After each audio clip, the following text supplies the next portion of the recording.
Welcome back to Ozarks Fox AM. Today I want to talk about what it would take to be your best self physically and emotionally. Now, I'm sure you think about it from time to time, what it would take to do some of these things, but then you think it feels selfish to take time for yourself. However, if we forget to nourish ourselves, then it puts us at a disadvantage when it comes to serving others with our best attitudes and heart. It's important to restore our own energy in order to fill our own cups and help other people. Now, here are 10 things we could do to help us feel our best selves. Number 1, sleep. Oh my goodness, this is so important, and we should really take this seriously. Sleep is when your body heals, and not getting enough can cause a multitude of health issues like weight gain, a lower immune response. It can cause higher cholesterol levels, and the list goes on. This is a national epidemic, so if you could get more sleep, your body will thank you for it. Okay, number 2, proper nutrition. Now, with our fast-paced lifestyles, we wait in long lines at fast food chains instead of proper food preparation, and truly this does add up. We are what we eat. As a society, we ingest way too many simple carbs and sugars, and just a shift from that could make a huge difference. Maybe even if we brought healthy food 3 days a week, that would go a long way. Not perfection, just an effort in the right direction. How about number 3, exercise? Now, sometimes we think of this as a chore, right? But if we could just add 30 minutes of walking into our lives every day, it could help regulate stress and anxiety. It could promote hormones that relieve depression and create endorphins that actually produce positivity. Now, who couldn't use those benefits? Number 4, friendship. We take this for granted, and it sounds so simple, but we are not an island, and we're created for relationships. So it's important to have someone that you trust, that supports you, that has your back, someone you can confide in, and this will go a long way in making us healthy. Now remember, you have to be a good friend to have a good friend. All right, number 5, hobbies. I've got lots of these, but I don't have a time to really do them. Everybody needs an interest outside of work. In a way, it balances us, it challenges us, it keeps us grounded, and it has a way of relaxing us. So if you don't have a hobby, find one. All right, number 6, pamper yourself. Now, this one is tough because we do not take time for ourselves in this way. I love to get a massage. I don't do it often enough, but there are other ways you can pamper yourself. Like, I don't know, go get your nails done, or maybe you could take yourself out to dinner, or maybe you could hire a babysitter just to have a couple of hours of mom time. How about that? Number 7, keep your mind sharp. Now, if you don't use it, you lose it. We've all heard that, right? It's really important to try to exercise your mind. You got to read, work puzzles, or challenge your mind in some way. Think outside the box. Play word games like we do on this show. Our producers are making sure that our brains don't shrink, which is a real thing, just so you guys know. All right, keep a good attitude. This, to me, is one of the most important on the list. With lots of stress coming our way from all directions, work, home, finances, it's so important to remain grateful and appreciative.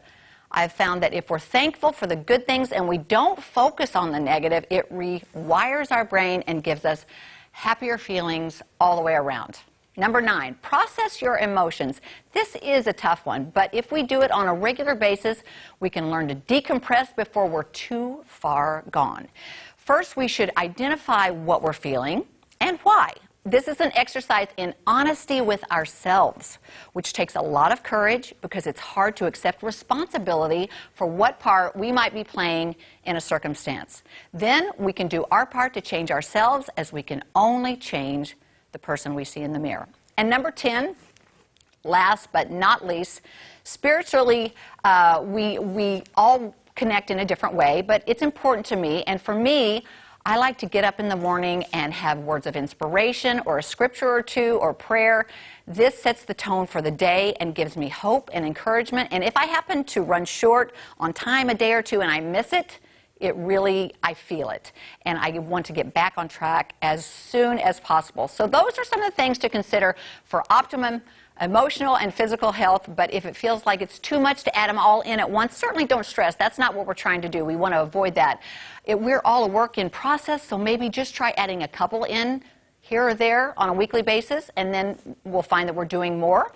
And that's all we can ask for. Not perfection, right? Just progress. Jeremy, what do you think about that? I can't keep all 10 of them, though. I was trying to keep up, but I couldn't. Well, and that's it. You know, there's a lot. There's a lot. So that's what I'm talking about. We don't, I'll give you the list later. Okay, so you can look it over. Yeah. But exercise is good. I need more of that. Yeah, but I mean, you exercise on the weekend. Yeah, I really do. You do. You exercise on the weekend. Especially during summer, spring, summer. Yeah. Yeah, I would. You build decks and you exercise on the weekend. I think the thing of it is just getting that heart rate up, you know, and then it creates good endorphins and a feeling of positivity. Sometimes when I feel like I'm too tired and I don't want to go to the gym or whatever, if I do it, I feel better. And I listen to my body. Some days it's just too much to do anything more than just walk, but I feel better if I do that. And sleep. That's the one that I identified with. Well, and absolutely. And that's something I've personally always needed. You talk to these people, they say, oh, I only need 4 hours or 5. But I talked to someone yesterday that said,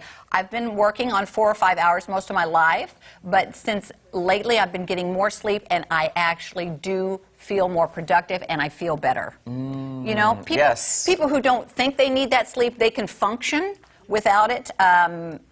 They don't realize what they're missing out on. I wish I could turn my brain off to nap. I know if my mom always said, take a 20-minute power nap. Right. I can't turn my brain off enough to relax and let it go to have a good nap because I'm thinking about things I should be doing. And that happens at night sometimes too because we have to go to bed so early, but this is a discipline. So if you can know that that 20 minutes is important, it's going to make you feel better, just make the decision. It's like all this stuff's going to still be here when I wake up. I'm going to decide, turn my brain off, not going to worry about it.